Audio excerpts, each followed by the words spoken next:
want the world to know the Lord of love has come to me. I want to pass it on. Thank you. All those beautiful songs. You know, I hear those songs in my head about Wednesday or Thursday. Good. I'll be humming and mumbling along and then think, oh yeah, that's what Margaret was singing the other day. Okay, now let's join together and let's sing the Lord's Prayer.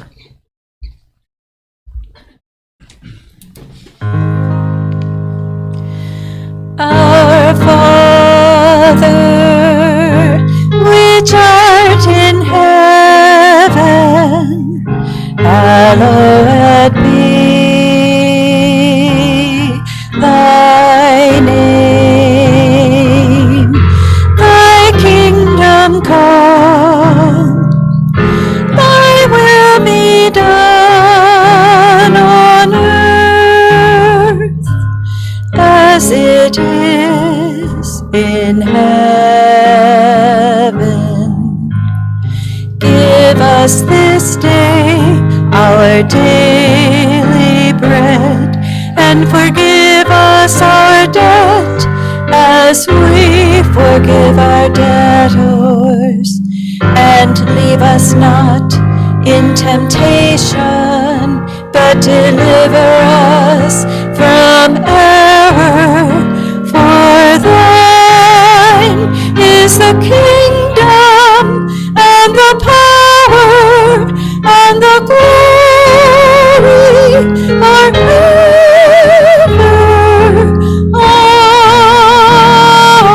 Amen. Good morning. Is this on? Okay. I have to get up really, really close. We'll try again. Good morning. Good morning. Small but mighty, right? And there's probably a lot of people home on this chilly morning watching us online instead.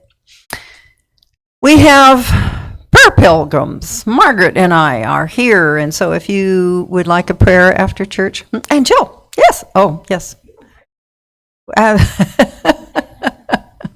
Any one of us would be happy to help you if you'd like a prayer after church for anything, your personal life or something's going on in the world that concerns you, and we'd be happy to help and support you. I'll leave the box at the back of the church up until, say, next Sunday, and then I'll haul it home. That's for Christmas cards. As you're cleaning up and taking down your Christmas cards, I would love to have them to send on to my sister, my clever, crafty type sister, who remakes them and recycles them, and then they go on to military troops. So next Christmas, someone could have one of those beautiful cards that we get. They're just so nice. I have fun just going through and making sure it's just the front. I cut off the back if it's still around. If you need to contact the church for any reason, for information or leave a message, or you want to stop by, the phone number is 209-578-5433, and Jackie is usually in the office Tuesdays and Thursdays from 10:30 to 12:30. Call ahead and say, hey, I'm coming in with my lottery winnings, and she'll be happy to be there for you. Next month, we're going to have our church birthday, but we're not sure just which Sunday we're going to be celebrating that. But be thinking about it. In your mind, when you're humming and singing songs, sing happy birthday to the church. Our daily word for today is rise, and the affirmation it gives us is, I rise in consciousness to help create a world that works for all. Throughout time, there have been people who led lives that changed the world forever. Their words and deeds provided hope and inspiration for those who would carry forth their legacies of love, growth, and evolution long after they left this life. Their most powerful contribution, however, was their ability to inspire others to express their own divine purpose.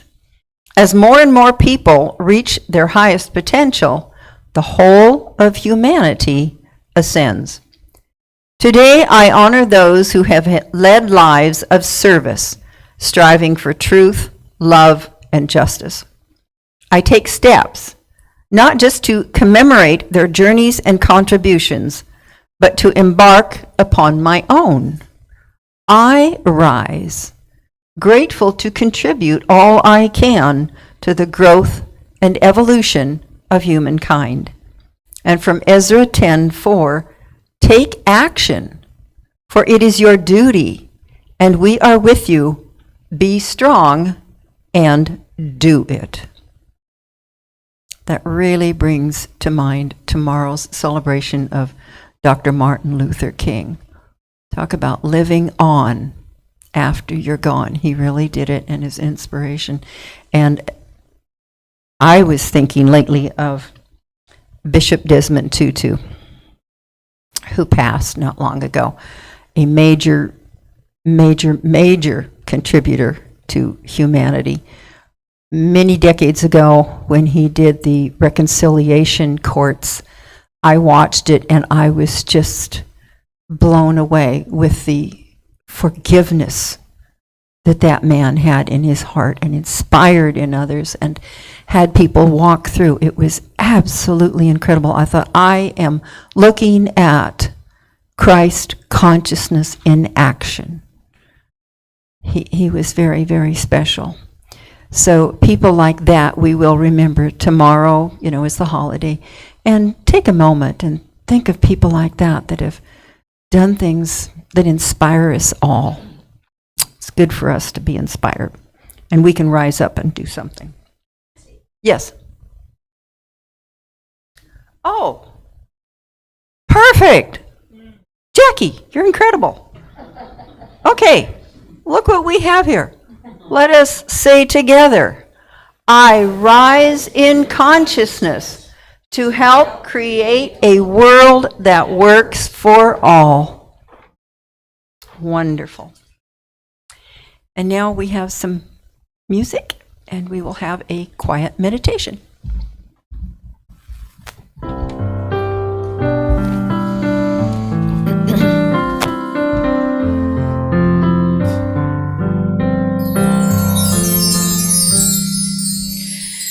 As the deer panteth for the water, so my soul longeth after thee.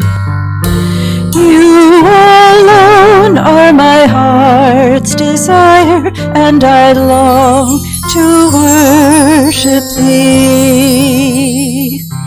You alone are my strength, my shield.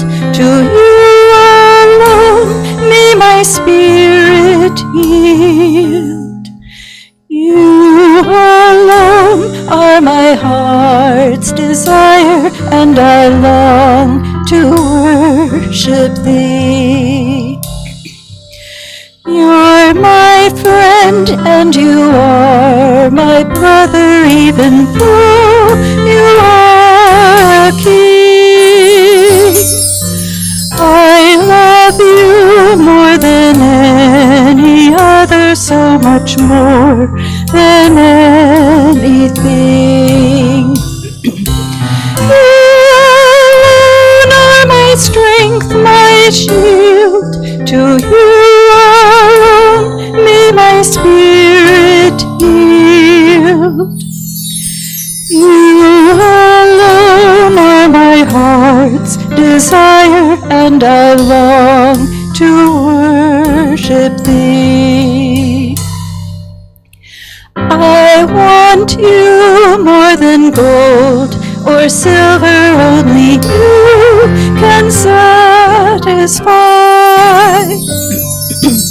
You alone are the real joy giver and the apple of my eye. You alone are my strength, my shield.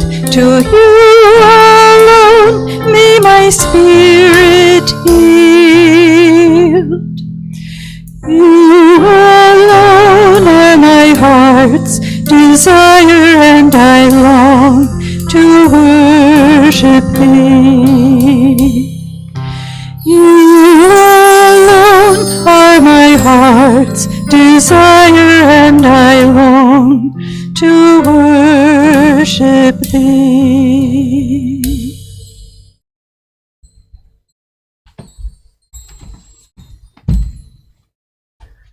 Let's now join in consciousness. Relax.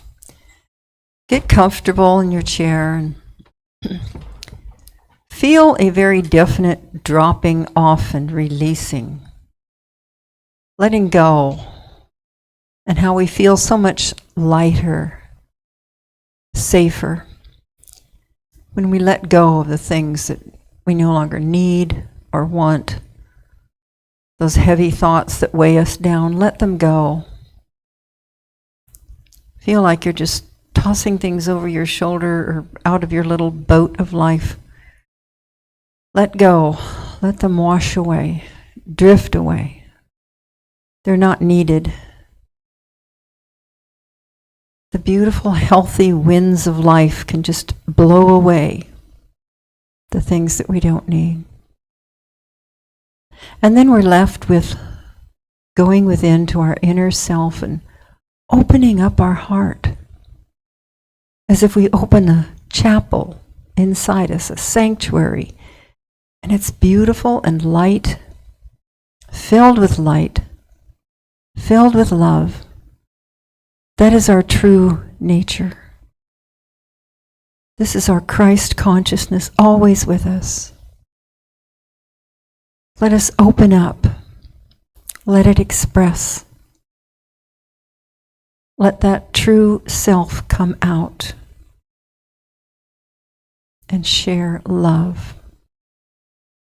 and kindness.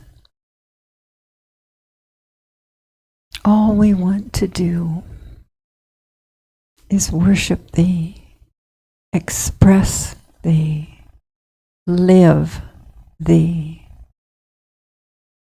And this is what is living in us now, and we are accepting it and letting it be. Let us relax into this.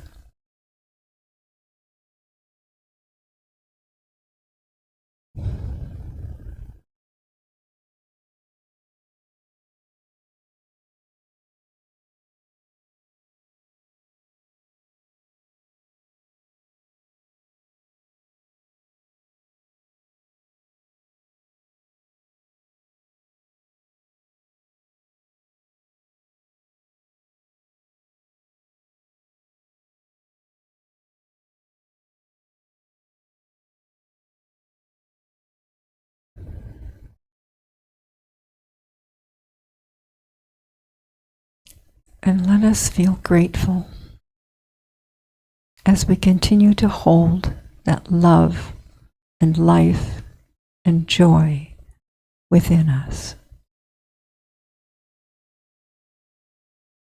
And now we take a deep breath and bring ourselves back here, now, Sunday morning, Unity Church.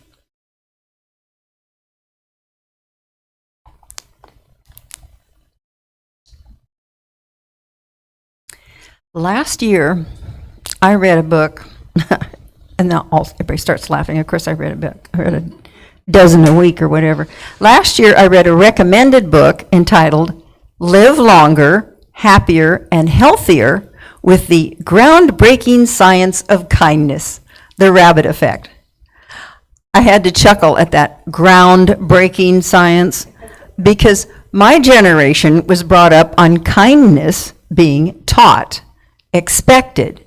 It was a mode of behavior sometimes demanded with the constant admonition, be nice. Anyone else ever hear that? Yeah. It struck me as funny that kindness is now something to be studied, like a science, under a microscope rather than a natural way of being. The book was written by Dr. Kelly Harding, an assistant clinical professor of psychiatry at Columbia University Irving Medical Center, who spent much of her career in the emergency room at New York Presbyterian Hospital. During her years of internship, she noticed that patients with the same diagnosis would have two very different courses of illness, one getting gravely ill, while another carried on an almost normal life. She could find no immediate reason in their physical bodies and suspected mental health as the factor of difference, but still didn't explain all the cases. She was advised to look at the rabbit studies as she pursued many contributions to health and longevity, evaluating healthcare systems in the United States and wondering why we aren't doing better.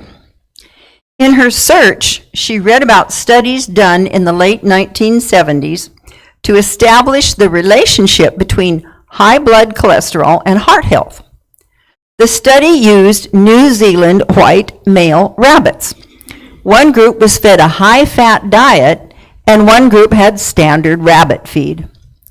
At the end of the study, cholesterol, heart rates, and blood pressure were evaluated, and the rabbits on the high-fat diet seemed destined for heart attacks.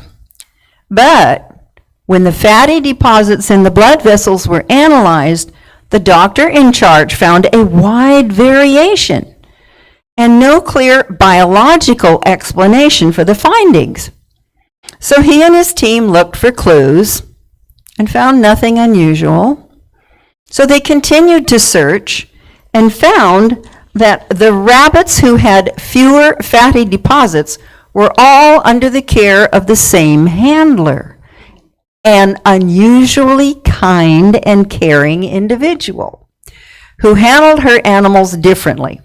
When she fed her rabbits, she talked to them, she cuddled them, and she petted them. She didn't just pass out rabbit kibble. She gave them love. The investigating team put their observations to the test with another group of rabbits and carefully controlled environments. And again, the group of rabbits handled by the kind woman were so much healthier. And they found this effect time and time again. They published the findings in the journal Science. Take a rabbit with an unhealthy lifestyle, talk to it, hold it, cuddle it, give it affection, and many adverse effects of diet disappear. The relationship made a difference. But how? It became apparent that many more than physical things affect our health.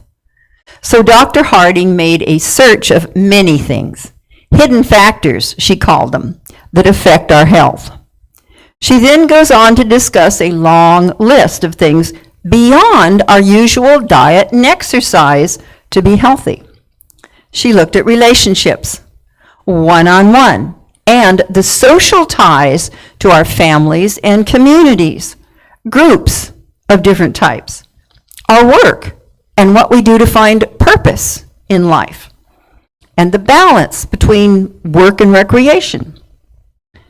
When discussing education and learning our purposes for life, she discussed the incredible link between the mind and the cell.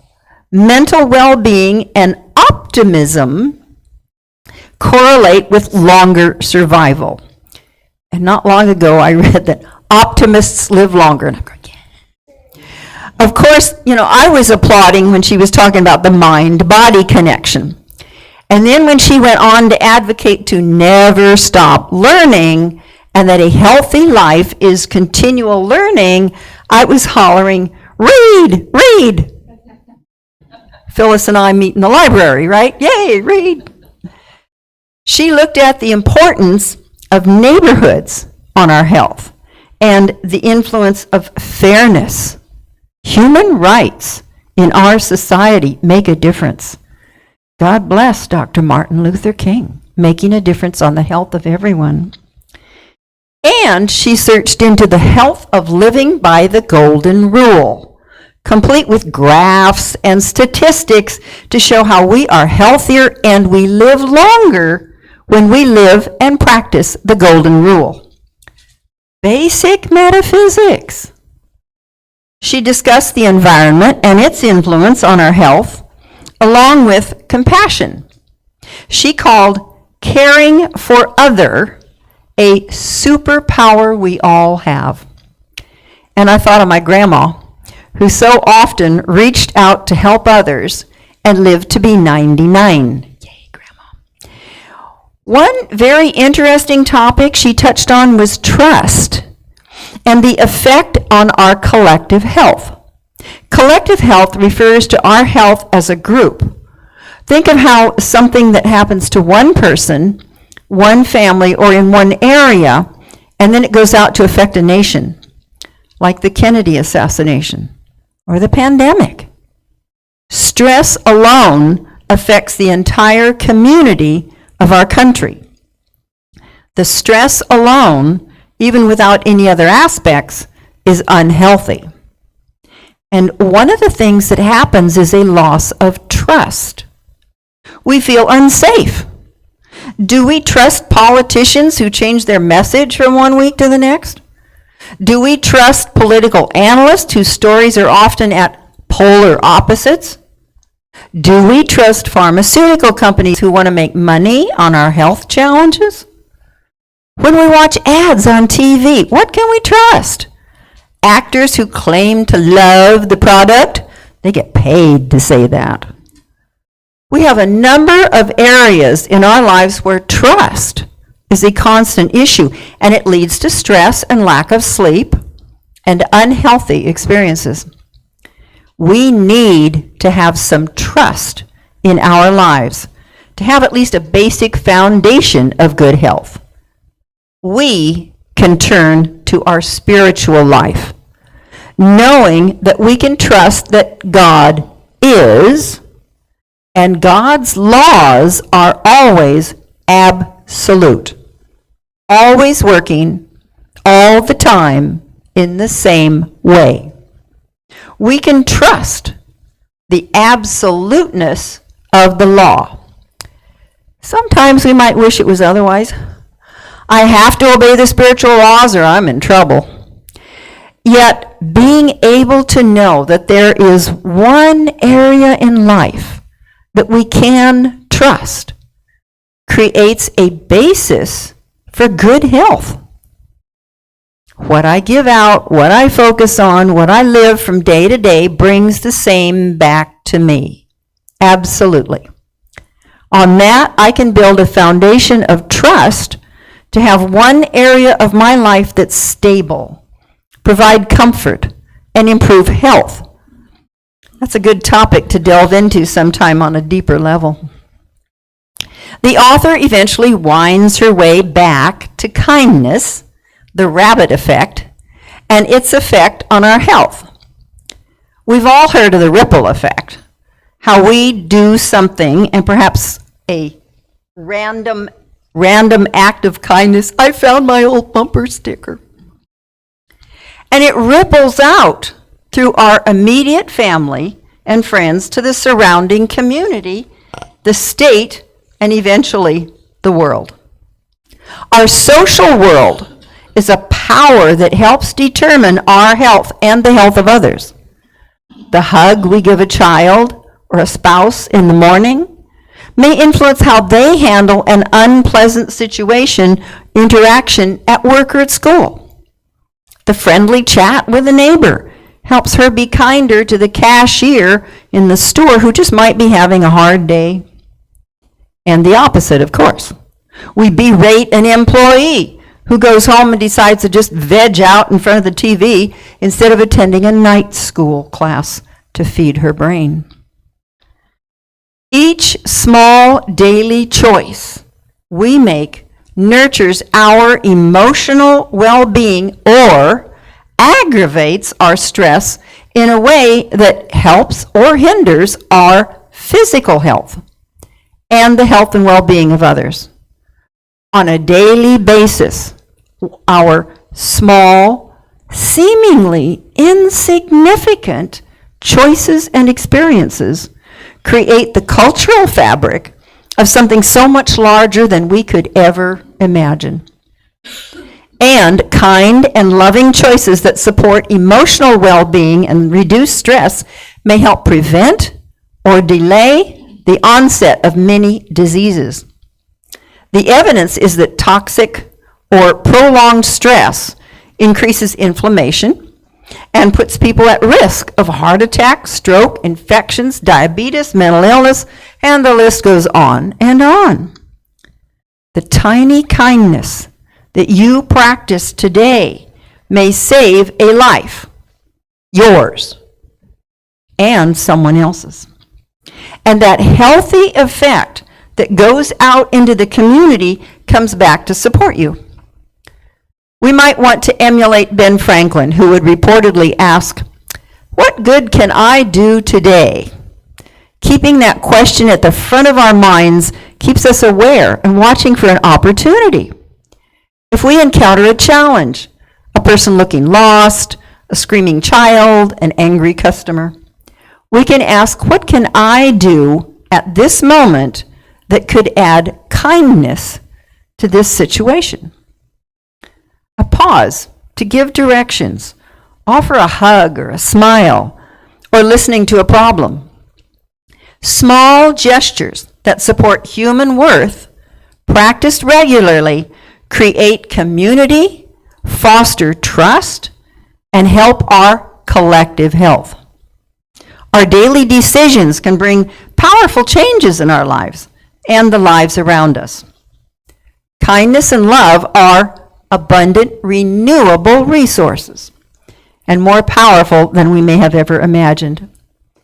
When I was considering kindness, its effects on our lives and how we can incorporate it into daily life, I thought about Jesus.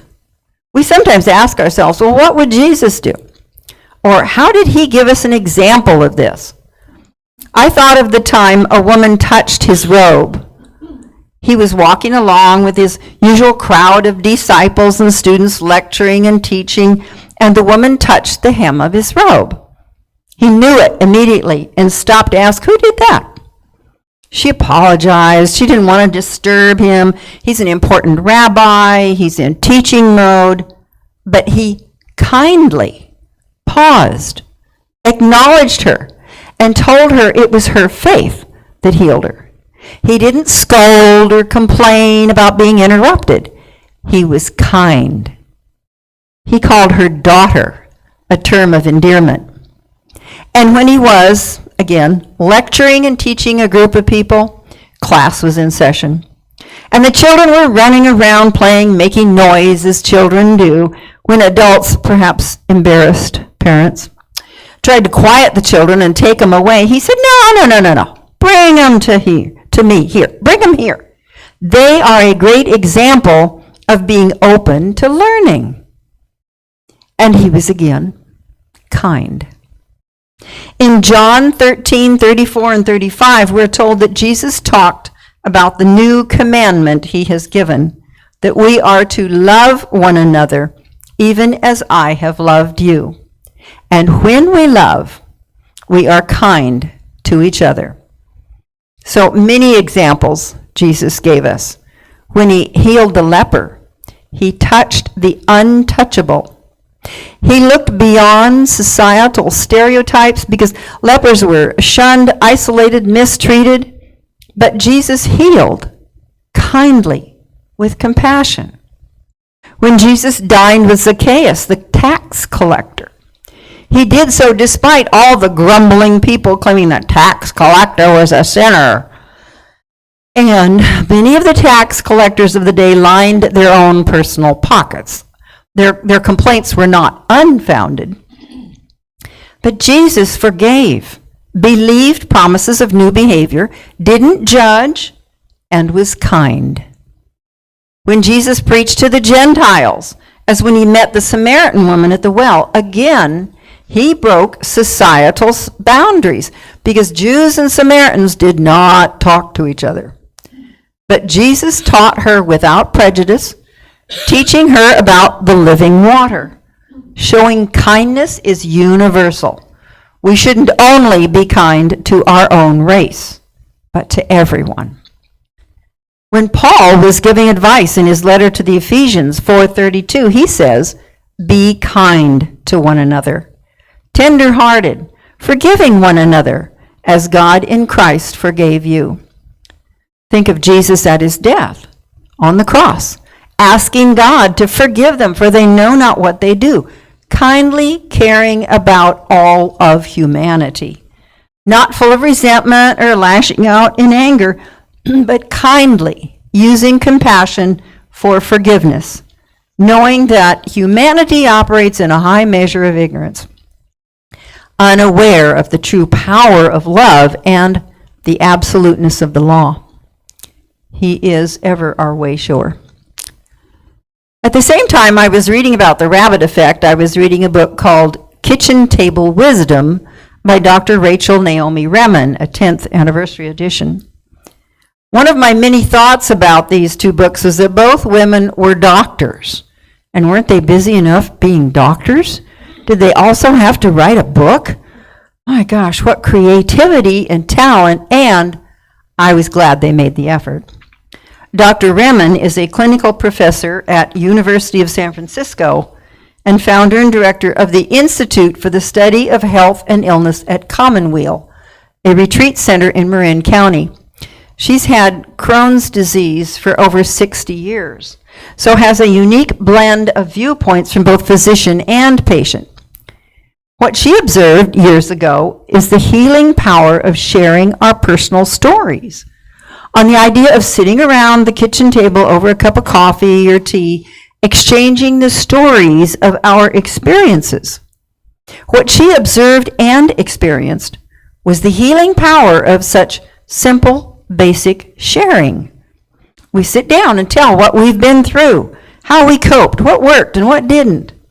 It reminded me of somebody coming into the church on a Sunday morning and asking, does anybody know a good plumber? You know a good electrician? My appliance broke down. Has anybody got some good ideas? Some suggestions as to what I can do?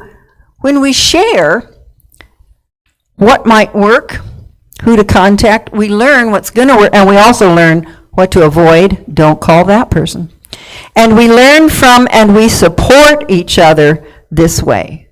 Dr. Remen shared a lot of short stories in that book and how they inspired, supported, strengthened, or consoled. You've probably all experienced how it feels to know you aren't alone in an experience. Someone else went through this too. And appreciated hearing a survival story from someone to help you hang in there when you feel like, I just can't take another step. It occurred to me that this act of sharing stories has a great deal of kindness in it. How kind it is to sit and listen to someone who may need to talk, to release stress, to feel less alone. And it's a kindness on our part when we open up, when we open our hearts and share ourselves and our experiences. When I tell you my story, I am respecting you, trusting you, and giving you a gift, really. And the healing is on both sides. So I'd like to suggest that throughout this coming week, we think of the many things besides diet and exercise that contribute to our health, and that we particularly think of kindness. Consider doing a random act of kindness, such as holding the door for someone, letting a car merge in front of us, putting a coin in a parking meter, and sharing ourselves and our stories. Listen to someone's story and contribute to that groundbreaking science of kindness, letting kindness heal us and add to our longevity. Let's make our long lives truly enjoyable. And let's start with an affirmation, and what I want to do is put I in front of this great bumper sticker, and we'll all say together, I practice random kindness and senseless acts of beauty. So let's take a nice deep breath and say together, I practice random kindness and senseless acts of beauty. And before I send you on your way, it's always amazing what I'm going to talk about, and I didn't even know I was going to talk until about 4:15 yesterday. Oh, I forgot to mention, by the way, Sharon had a couple people in her household test positive, and to be super, super careful and respectful of everyone here, she decided to stay home, so she sent me a text. Anyway, talking about the ripple effect and being kind, I walked out the door this morning to take my dog for a walk at 6 o'clock, and there were 2 big bags of fruit from a neighbor's overabundance. So when we came back, I divided them up because he has appointed me neighborhood distribution. So I divided them up, and the next dog walk, we stopped at 3 other neighbors and left some fruit. So it ripples out, it comes to you, and it's kind. So let's be kind. Thank you.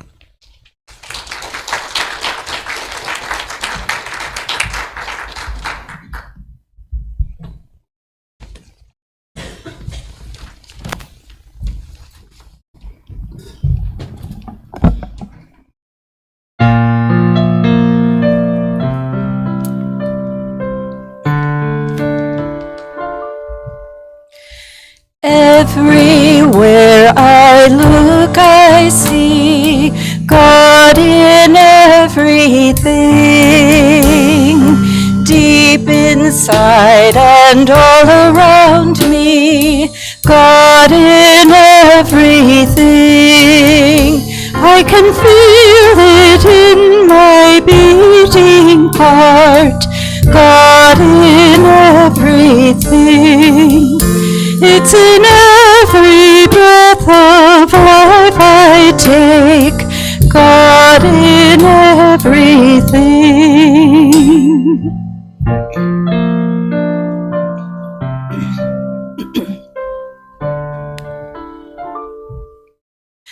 Everywhere I look, I see God in everything. Deep inside and all around me, God in everything. It's in every stranger's face I see, God in everything. Brother, sister, family are we, God in everything.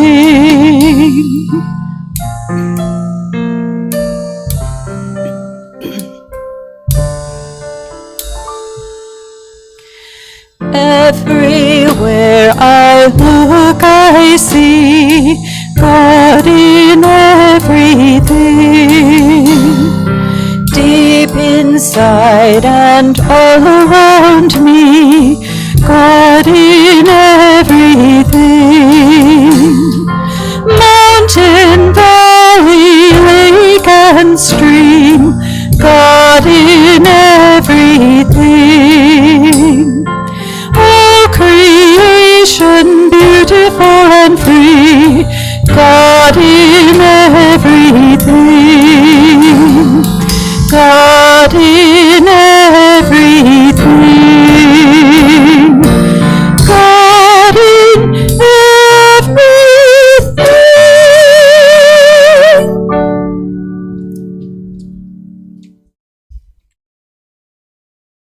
Wow. Thank you. I don't know if I can even think high enough as she's going up for that. All right, now we have our opportunity to share. So let's take in our hands our donation or something worthwhile, a person next to you, a kindness thought. And let's say together, divine love through me blesses and multiplies all that I am, all that I have, all that I give, and all that I receive. And we have a song.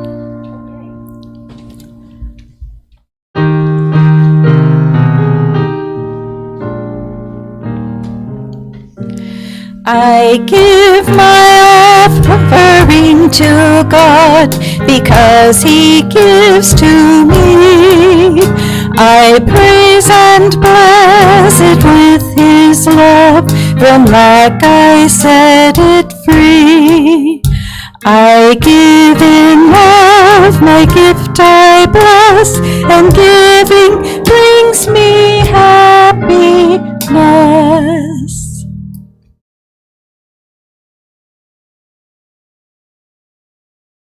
We are so thankful to share with each other, have our awareness of giving and kindness raised up so that we leave here filled with love, filled with ideas of giving and kindness, and go forth to bless this community. All of us. Thank you. Amen. And we're going to now close our service with the peace song, followed by the prayer for protection. Let there be peace on earth, and let it begin with me. Let there be peace on earth, the peace that was meant to be. With God as Creator, family all are we. Let us walk with each other in perfect harmony. Let peace begin with me. Let this be the moment now. With every step I take, let this be my joyous vow. To take each moment and live each moment in peace eternally. Let there be peace on earth, and let it begin with me. And now we go forth knowing that the light of God surrounds us, the love of God enfolds us, the power of God protects us, the presence of God watches over us. Wherever we are, God is, and all is well. Remember, that's absolute, doesn't change, always going on. Have a super week.